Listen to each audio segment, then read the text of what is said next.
Balake. Where is Balake at? My name's Blake. Do you want to go to war, Balake? I'm for real. Ron. I got my thing messed up. Run done messed up. Welcome back, everyone, for a little bit more SPTV, where every day is a great day not to be in a cult. Guys, I want to start out by letting everyone in the Los Angeles area know that anyone who would like to come out tomorrow morning and support Jane Doe 1, 2, and 3 from the Danny Masterson case, there is going to be a hearing tomorrow morning at 9 a.m.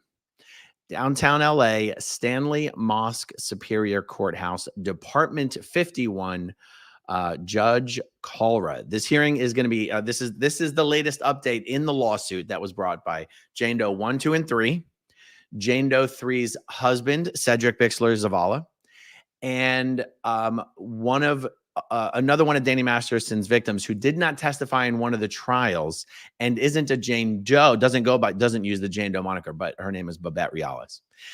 This is the lawsuit that was filed against not just Danny Masterson, but David Miscavige, the Church of Scientology International, Religious Technology Center, and Scientology Celebrity Center International, for what I generally call it the fair game lawsuit, the stalking, harassment, intimidation. But there's actually 5 causes of action in this lawsuit.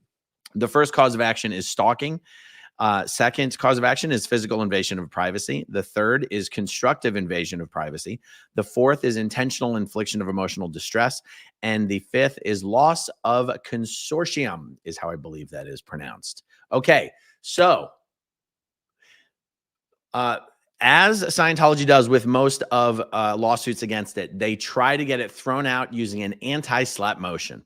Scientology tried to do that in this case, and the judge said, denied, and Scientology appealed that denial. Now, an anti-slap lawsuit, I don't want to, I've discussed this so much on this channel, I assume everyone knows what it is already. An anti-slap motion is basically saying this lawsuit is a frivolous lawsuit designed to prevent me from practicing my constitutionally protected free speech and other constitutionally protected activity, and it should just be thrown out.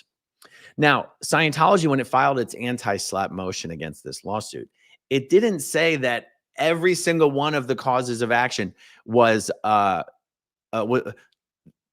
every single one of the 5 causes of action was not included in the anti-slap motion. And so when Scientology files this thing and then it gets rejected and then they appeal it, they are only appealing the specific parts of the lawsuit that were in the anti-slap.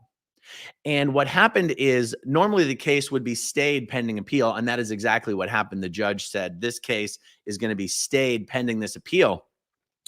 But the Jane Does and the legal team are saying, Your Honor, we understand that the issues in this lawsuit that Scientology tried to anti-slap and you rejected and they're appealing, we understand that those things, we can't do anything with those until the appeal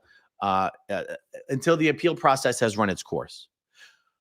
But there's entire sections of this lawsuit. There's 2 entire causes of action that are remaining.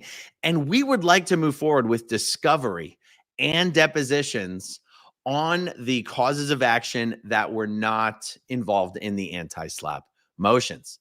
What they're basically saying is, the clock is a ticking. We want to depose David Miscavige. We want to depose Danny Masterson. And if you look at the first amended complaint, the list of Scientology officials and Scientologists who could start being deposed, we're talking about Mike Ellis, the International Justice Chief, Dave Pettit, the head of the Celebrity Center International, David Miscavige, of course, Russ Andrews, a Scientologist who's also a private investigator, husband of Fran Andrews, one of the famous missing Scientology executives, Carol Masterson, Danny's mom, Jane Doe 1's mother, Donna Barstow, Kathy Gold. It could get really interesting and really spicy. So what I wanted to show you here is, first of all, I wanted to show you the 5 causes of action. This is the first amended complaint. And this is what I was reading from. So we've got the stalking, physical invasion of privacy, constructive invasion of privacy, intentional infliction of emotional distress, loss of consortium. And then we have the anti-SLAPP motion from Scientology that was filed. This was back in March. And basically, so you have 5 causes of action and 5 plaintiffs. Scientology in its anti-SLAPP motion has to be very, very specific about which causes of action, which paragraphs in the lawsuit, and for which plaintiffs it wants to anti-SLAPP. And that's exactly what this document is. They go through all of the paragraphs, and you'll notice it says they want, this is for Jane Doe 3, who's publicly known as Chrissy Bixler. She no longer goes by Jane Doe 3.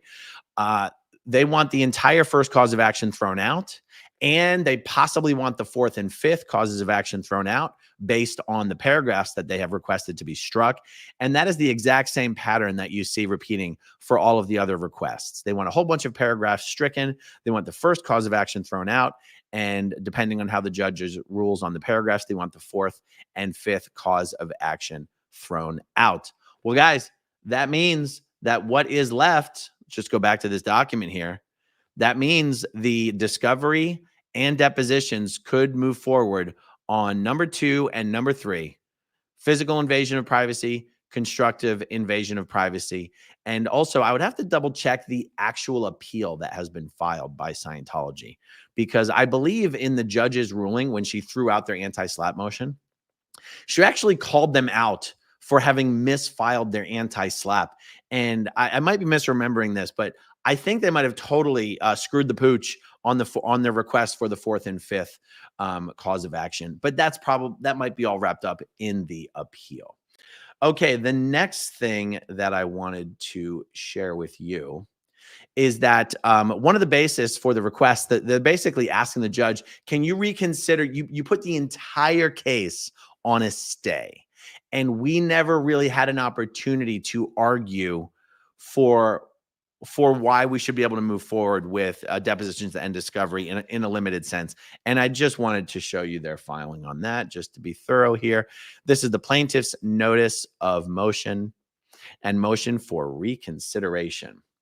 And they do explain here that, let me see, I scrolled through this earlier, so I kind of know what I'm looking for.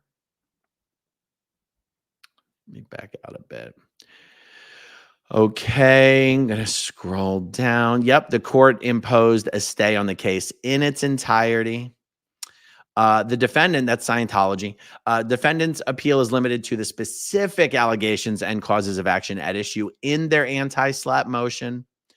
And they go through each one of the plaintiffs and each one of the things that Scientology tried to anti-SLAPP. The court does have the authority to change its ruling on this. Plaintiffs were not afforded an opportunity to brief the scope of the stay. And as a part of the evidence submitted in support of this motion for reconsideration was the entire transcript of the hearing from back in March, which I had an opportunity to read through before this. And it was pretty interesting. And yeah, it never even really came up at all. They never had an opportunity to argue this at all. And then let's see. The other document I was going to share with you is basically kind of redundant, so we don't have to look at that. Okay, so this is what the hearing is going to be about. It's going to be very interesting, and I think that the plaintiffs would very much like to have as much support as possible in the courtroom tomorrow. I know there's a lot of you out there in Los Angeles who have been paying attention to these proceedings, not just realize this lawsuit is one of 5 outstanding lawsuits against Scientology and David Miscavige, not to mention all of the legal proceedings that have been going on over the last 6 months or so regarding various protesters and protesting activities and restraining orders and hearings and anti-SLAPPs for that and all that kind of stuff. So for those of you who have the time to go and the availability to go, I just want to reiterate, this hearing is tomorrow morning, 9 a.m. Stanley Mosque Superior Courthouse, downtown Los Angeles, Department 51. The more the merrier, you guys. Okay, as I was going through the filings on this, I found something. Scientology's attorneys have failed to pay a fee. And if they do not pay this fee in the next week, their entire appeal in this case is going to be thrown out. This is one of those embarrassing things that I I don't know. How does something like this slip through the cracks, you guys? Look at this. Okay. Superior Court of Los Angeles. You can see Stanley, all Bixler. It's the Bixler lawsuit, Bixler et al. Notice of default to the appellant. Now you'll see the appellant is the Church of Scientology International et al. Your appeal has been placed in default pursuant to California rules of court for the reason indicated below and will be referenced to the Court of Appeal for dismissal if you fail to correct the defect and comply with this notice by the due date indicated below. Okay, let's see which boxes are checked. Failure to timely pay deposit for reporter's transcript or take alternative action as required by failure to timely pay the $50 fee for holding the reporter transcript deposit in trust as required by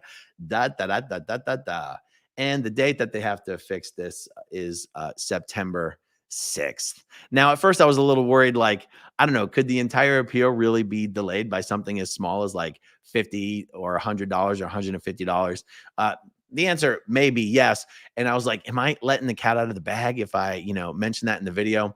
And I checked with some experts in the area, and they're like, no, Scientology's attorneys have all been notified about this. It's in the official record. So it's really just more of a funny mistake. Now, it did occur to me, like, now hold on now. The time has already come and gone for Scientology to have actually filed their appeal regarding the judge's ruling on this anti-SLAPP.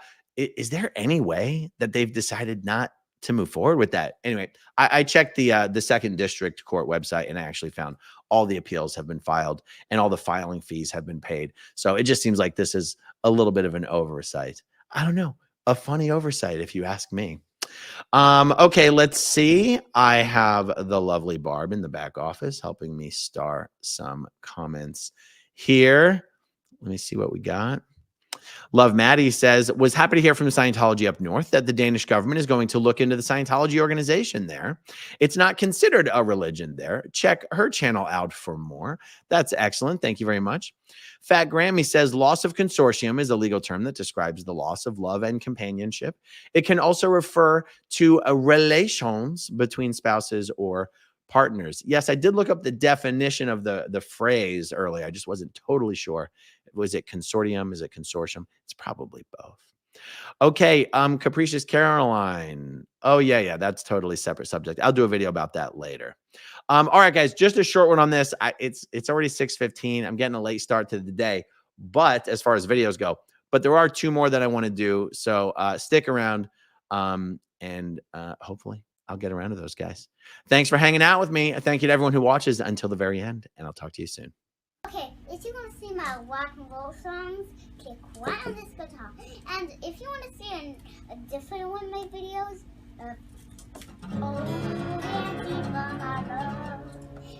then you could click